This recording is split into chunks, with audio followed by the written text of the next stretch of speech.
What's going on, everybody, and welcome back to the channel. Now today we are back here with the official T20 World Cup for the year 2023 schedule, fixture, stadiums, times.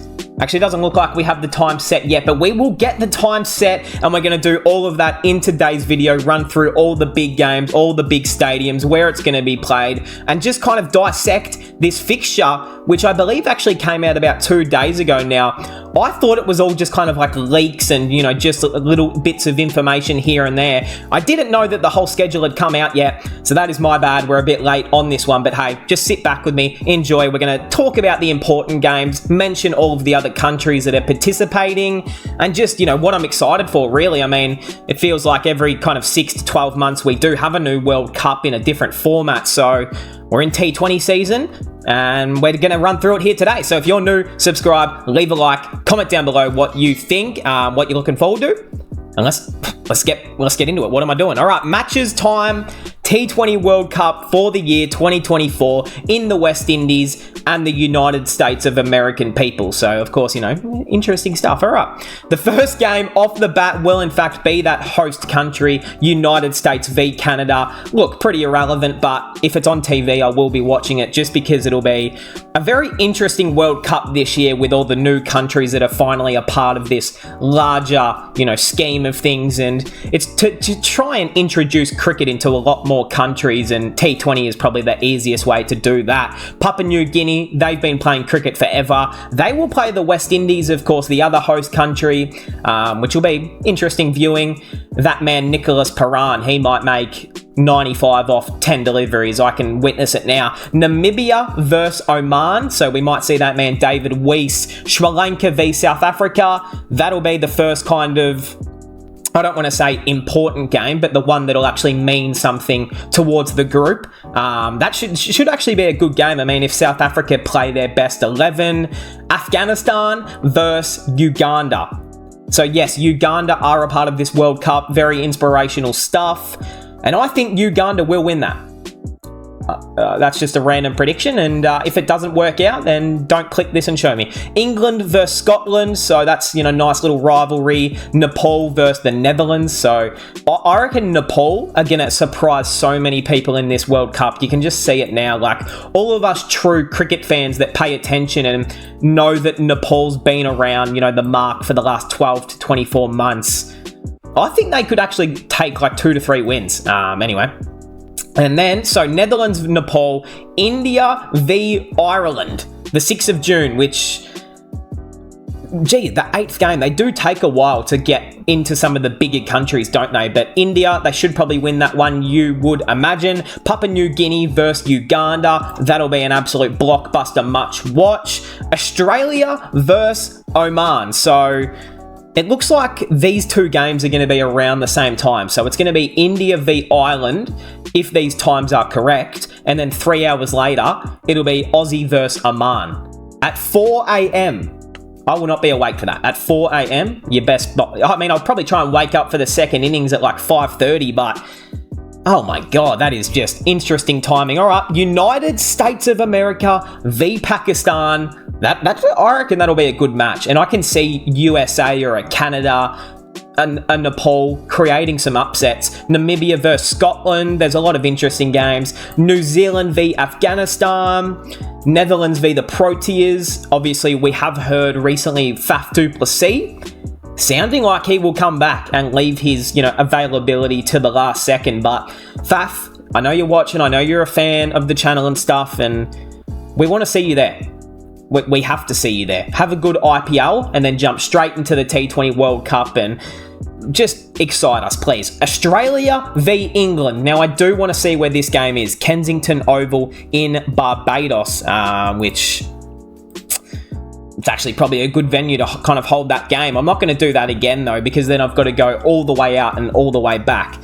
West Indies versus Uganda. And then we've got India v Pakistan at the New York Cricket Stadium. Now, where the hell is this? Where is this? Is this a baseball venue? What's this? Oh, I don't know. There's no photos. That's not a good sign, is it? There's no photos of the stadium. That is not a good sign early, but it must just be getting built or renovated for the match. But hopefully it's like, you know, the outfield's good. Hopefully it's not like 30-meter boundaries, because if it is, Suryakumar Yadav, you literally might as well send him out as the opener, and he could make 300 off like 180, if that's even possible. I don't even think that's possible in T20s, but you know what I'm saying. Oman versus Scotland, Proteas Bangladesh, Sri Lanka, Nepal, Australia versus Namibia. So there's a few.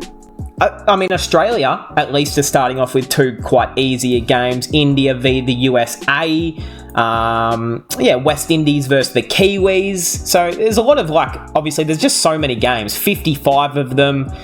We'll see if we can find anything more worth mentioning just here before we get into the groups. And kind of, I won't give my full predictions, but just kind of what I think will happen. India v Canada, Namibia, England, Australia, Scotland.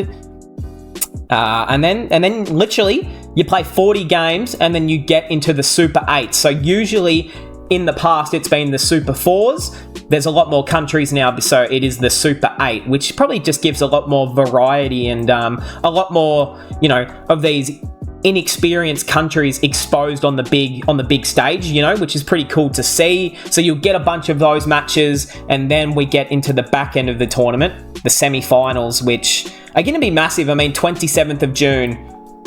Oh, there's no games on my birthday? What is this? My birthday is the 26th of June, and there is not one single game. They've literally skipped my birthday. What is this? They literally play cricket on every day except the one day that I was expecting it. Okay. Interesting decisions there, ICC. They must just be allowing my birthday to be celebrated. That's pretty cool. But then into the final, which will be the 30th of June. So by the end of June, we will have a new champion of the world in T20s, of course. We have been waiting for someone to knock off England since they won that in 2022, 21. Don't really remember. It was another rigged final from England. So yeah, we're just kind of waiting for this, aren't we now? I mean, obviously there's a hell of a lot of test cricket still to be played. But before we cap this off, let's give my predictions of the top 2 from each group. I don't really know how it's going to work, but I'm just going to say the top 2 from each group. So let's go. India and Pakistan, they will definitely be the top 2. Australia and Namibia. Yep, you guys know the vision. All right, Australia and Namibia. Forget England. They're done. Put them in the drain back home. Let's just send them back home. See? Ooh, I want to say the West Indies, hopefully, and the Kiwis. I think Afghanistan could be good, but Rashid Khan, I don't know if he's going to be fully healthy by then. And then Group D, the Proteas, and I'm on the fence here. Like, this Group D is this is by far the toughest group. Bangladesh, South Africa, Sri Lanka, Nepal, the Netherlands. All of those teams are capable of winning any game on their own day. So Group D is going to be the big one to watch, but I'm going to say South Africa and Sri Lanka. I just think Sri Lanka will have a bit too much class, but again, I could see a team like Bangladesh, the Netherlands, and Nepal easily finding that second spot.